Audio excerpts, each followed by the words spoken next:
the world. Temporal pleasures. Meanwhile, at the back of redemption is the name above all other names. Satan saw it.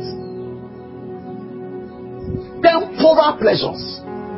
Demonic bait to subject. Now see Jesus on the cross. When that thief was insulting him, you say you're a son of God. Look at him. Look at his leg. Look at him. Look at him. Do you know Jesus was crucified naked?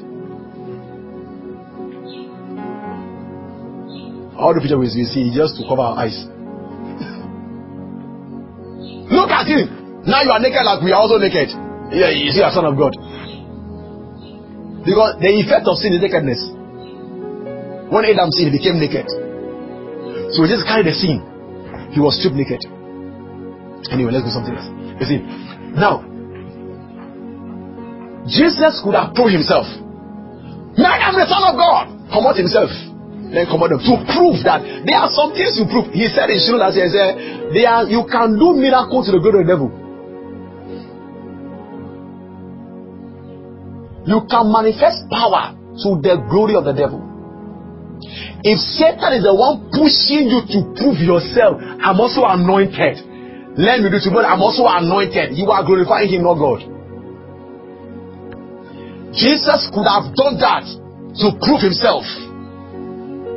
But you know what you're doing? You'll be shortchanging redemption.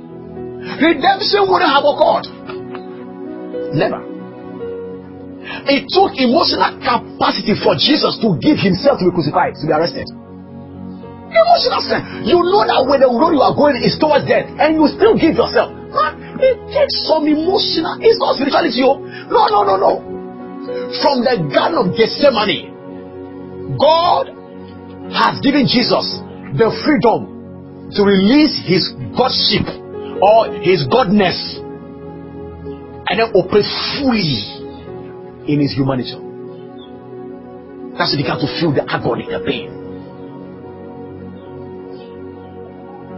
So his God nature, he purposefully laid it down so that he can go to the cross.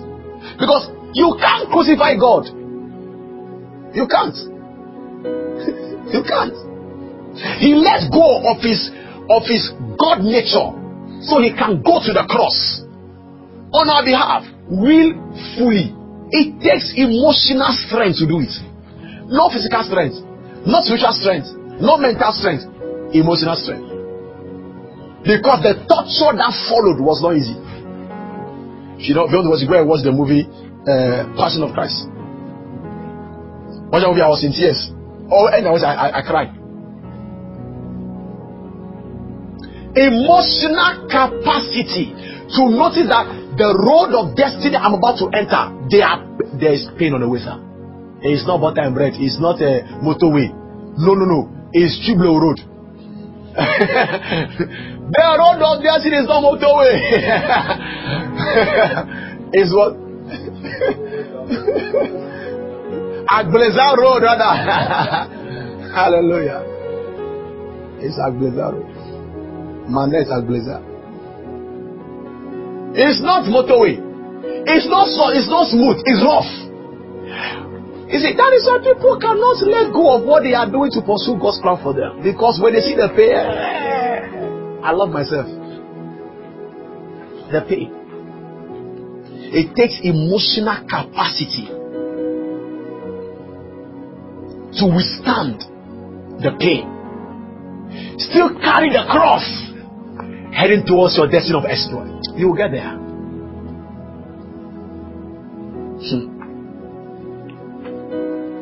Sometimes in the journey of exploit, you need to walk alone.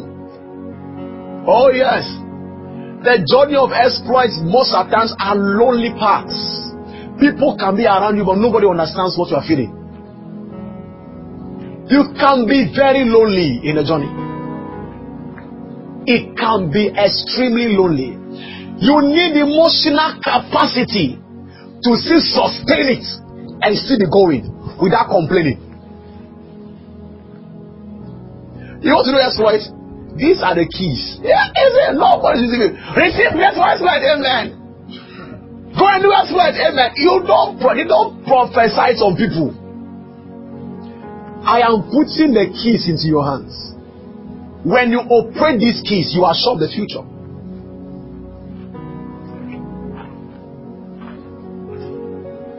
When you know that taking a stand may turn everybody's back against you, but still you take that stand because that's the stand of God. The people said when they come to Canaan land, he said, they asked him, "Sir, what if nobody come?" He said, "I know the one I'm following. I'll be there with him alone." What if they don't come? They should go to other churches. Other churches are free. They should go there. They should not come. I know who I'm obeying. I know who I'm following. So sometimes you want to marry somebody, tell us, no, if you marry, we don't marry from that family, all the family will leave you. Now, it takes emotional capacity to sustain the fact that your family will desert you. Still, and go that way. Because that is God's way for you. Emotional capacity. Luke 9:20-32. Jesus was alone. He came to them. "Can't you wait with me for 1 hour?" They were sleeping. At the point he needed their prayer most, they were sleeping. "Can't you pray with me for 1 hour?" Why can't you? I guess he was crying. Can't you? And the people were snoring away. Peter, James, and John.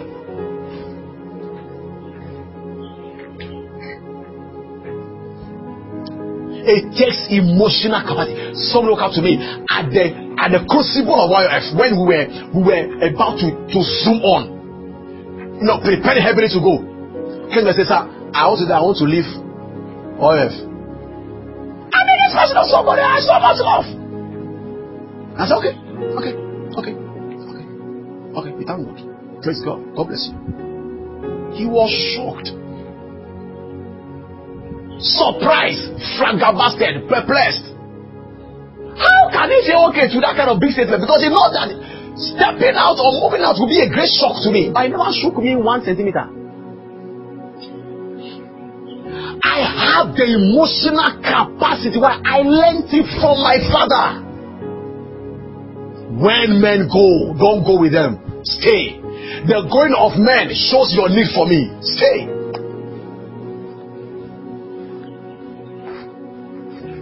So, men may leave you, don't live with them. It takes emotional strength. This is what God told me to do. People disagreed with me for what we are doing today. But no, I heard from God. You don't like it? No, the doors are plenty. Now we have plenty windows. Big ones. You can jump through one, not to square. The truth. That is how expert is done. If you don't learn to fly alone, you can't fly higher. Eagles don't flock with other birds. They flock alone. They fly alone. So they are lonely paths in the journey of exploits. You need emotional strength to accept the lonely path and still run the race without any iota of, I don't hate anybody, sir. I don't. There is nobody, God is my witness, that's okay, I hate him. No, I don't. Emotional capacity. You live, thank God, maybe God spoke to you. You stay, God spoke to you. I may need you so dearly. But you know something? If I follow you away, I am trading my destiny. So I stay. It may be painful, but you must build emotional capacity to sustain the pain. It's not easy.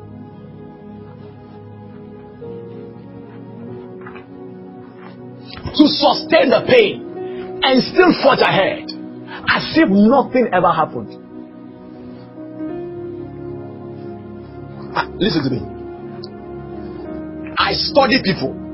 Great men, not casual people, who are making exploits in our generation. These are the keys among many others.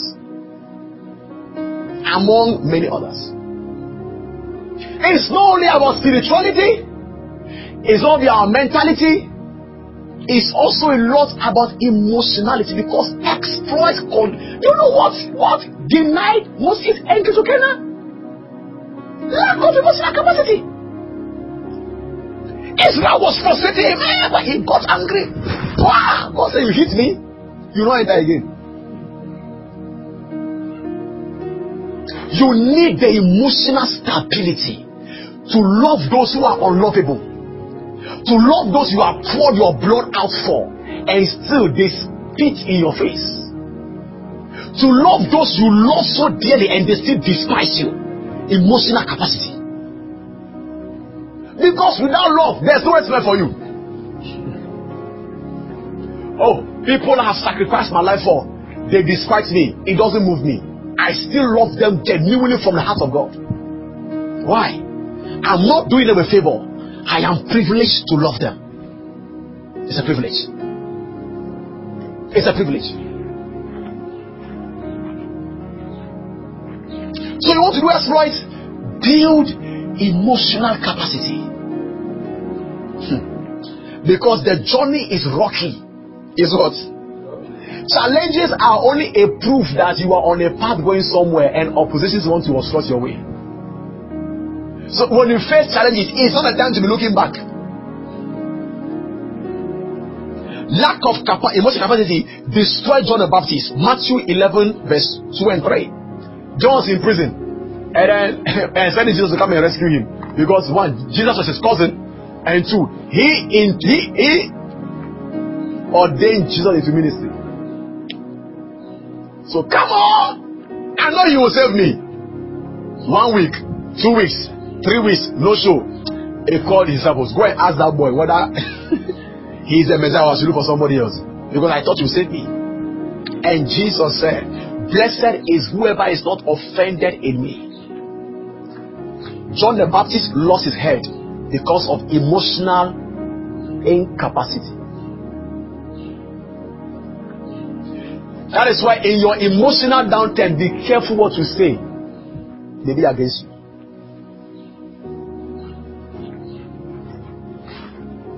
Now, the man Elijah also lost his ministry early because of emotional instability. When Jezebel, 1 Kings 19 verse 2 and 4, when Jezebel was chasing him, he ran to a cave. Oh, kill me! I'm not with anybody. This woman cannot be pursuing me. It's better I die. What is that about? Better I die. Then God said, oh, come home.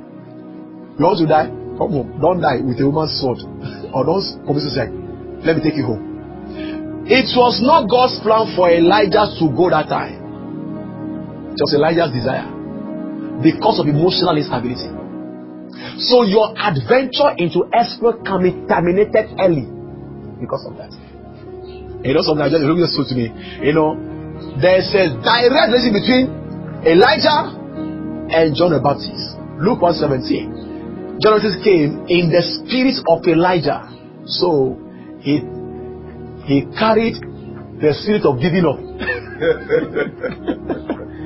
And he didn't work at it. He didn't work at it. He didn't work at it. He didn't build on it. He didn't work on it. So you need to build your emotional capacity if you dream exploit. Listen, people of God, things will happen that will make you give up.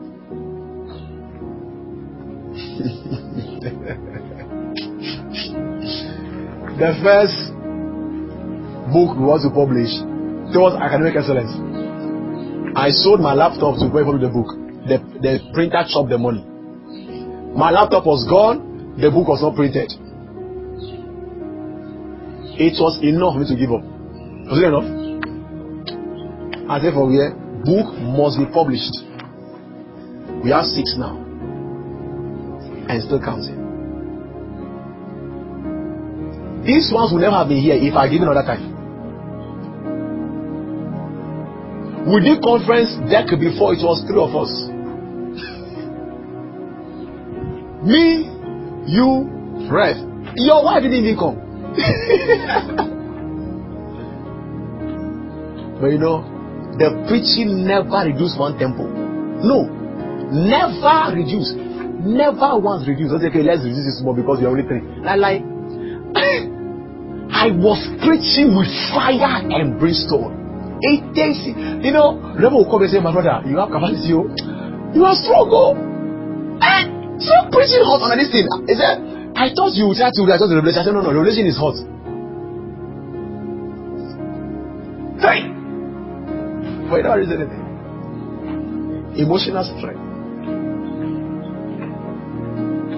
Lack of emotional capacity made this man Esau to lose his glorious crown, his birthright, or his brother. Oh yes, kill me! Oh no! Then he died to kill him. Emotional capacity, to the ability to withstand pain and not react, still be on course. Many marriages can because of that, though, because of lack of emotional capacity. The wife said, "You are stupid." Me? Stupid? I will show you how stupid men behave. Carry his hand. Then fight starts. But when he has emotional, you know what to do? He will smile. Praise God. Hallelujah. Oh, she's not the one. One devil is here speaking. She can't say I'm stupid. She's my wife. It takes emotional capacity to take insult for people and still be yourself and not be moved. People will despise you. People will insult you. People will look down on you. People will do all manner of things. I told you today, look, leadership is making yourself a ladder that people can climb into the top. And I said, you know something? Some people will intentionally go and dirty their legs. As they are close, they can dirty you well. To climb. It takes emotional strength. Not to, I just in my head. To still leave them to go. So people be climbing and will purposefully be jumping your head. Yeah. Purposefully, so they can't get to the top. It takes him. That is called leadership. The crown of leadership is not leadership. If you struggle to be leadership, you are killing yourself. Emotional strength. People who you feed will insult you. People who you love, you cater for, you pray for, you fast for, will despise you. Is that anointing? Let him go. Meanwhile, it's the same anointing working for him. Don't despise it. No encouragement for people. I proved to people today. I told everybody to greet everybody. They greet everybody. Nobody greeted me in the pulpit. Yes, you see. I stood here, shake your neighbor, left, right, back. I went to the front. So that they come and greet you. Nobody came. They greet themselves. They greet themselves. They sat down. It's just a proof. People will not encourage you if you're not self-encouraged. Bible said David encouraged himself in the Lord to be self-encouraged. He said, why art thou disquieted in me? Why art thou cast down? Psalm 42 verse 5 verse 11. Why art thou cast down, O my soul? Why art thou disquieted in me? Hope thou in God, for he is the head of their countenance. For I will yet praise him. Self-encouragement. Oh boy, I stand before the mirror. Boy, you are going somewhere. Nothing can stop you. You are a champion. Man, you are a champion. You are not a local minister. You are a global personality. The world is at your command by the Holy Ghost. Self-encouragement. That's why I never get discouraged. No. I don't say, sorry, it will be good. My wife has never encouraged me. Let's say sorry, because I never needed encouragement. Now, sorry, it will be better. Don't worry. The way you are crying, don't worry. Sorry, one day, small, God will help us. No. Jesus is Lord. Praise the Lord. Hallelujah. All things are working well. It is going on. Jesus is Lord. Maybe we are going to the world. Self-encouragement. How then do you build your emotional capacity? 5 minutes and I close. Number 1, through the testimony of others. who have gone ahead. Hebrews 6:12. Be ye followers of those who through faith and patience have obtained. Watch testimonies, read testimonies. That's why it's good to read biographies. You build your emotional capacity by listening to the testimonies of others, how they have gone through. I can also go through. One politician was dedicating, Dunamis, 100,000 times. He said, we could capture this possibility because we have seen it work somewhere. Testimonies of men. Testimonies of men. Number 2, understand that everything is working together for your good or bad. Everything is working together for your good or bad. Everything good or bad is working together for your good. Romans 8:28, he said, and we know that all things work together for our good. All things means all things, including the devil. When you know that one, you will not be discouraged. You will not cast in the toil. It is working together for my good. Number 3, know that God is faithful and will not allow you to drown. Know that God is faithful. He will not allow you to drown. Know that God is faithful and He will not allow you to drown. 1 Corinthians 10:13. There is no temptation that has ever taken you, but such as is common. But God is faithful. He will not allow you to be tempted beyond what you are able to do. 1 Corinthians 10:13. God is faithful. He will not allow you to drown. You want to do great things? Build great capacity emotionally. Number 4. See every discouraging situation as a trial of your faith. See every discouraging situation as a trial of your faith. We are doing international breakthrough in Divine Wisdom. As I was preaching hot, the canopy flew away. We were under the rain. No, it was during the Easter convention. I was preaching hot. The canopy flew away. Flew to somebody's house. Thank you, Jesus. Glory to God. Let's go to that small room. We're going to continue preaching. We got there. The preaching continued with fire. There was no discussion. What do we do next? No. Preaching continues. Today, a powerful return is there. See every contrast situation as a trial of your faith. 1 Peter 1:7. That the trial of your faith be much more precious than gold that perishes, though it be tried with fire, might be found unto praise and honor and glory at the appearing of Jesus Christ. Then 1 Peter 4:12 and 13. Same thing. Trial of your faith. Number 5. Focus on the glory ahead. Don't look at the situation. Focus on the glory ahead. Focus on the glory ahead. Focus on the glory ahead. How do I build emotional capacity?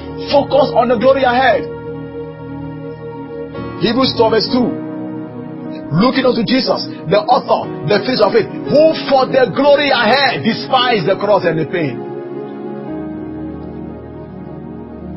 Number next. Understand that there is always hope for the redeemed. Understand that there is always hope for the redeemed. You can never be hopeless as a child of God. There is no hopeless child of God. There is none. There is always hope for you. Ecclesiastes 9:4 said, for unto him that is joined to the living there is hope. Now you are joined to the living God. So there is always hope for you. You can never be hopeless. Never.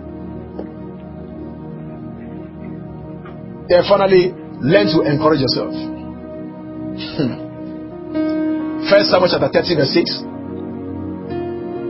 And David was greatly distressed because they had taken his wife and all those things. I will say, but David encouraged himself in the Lord his God.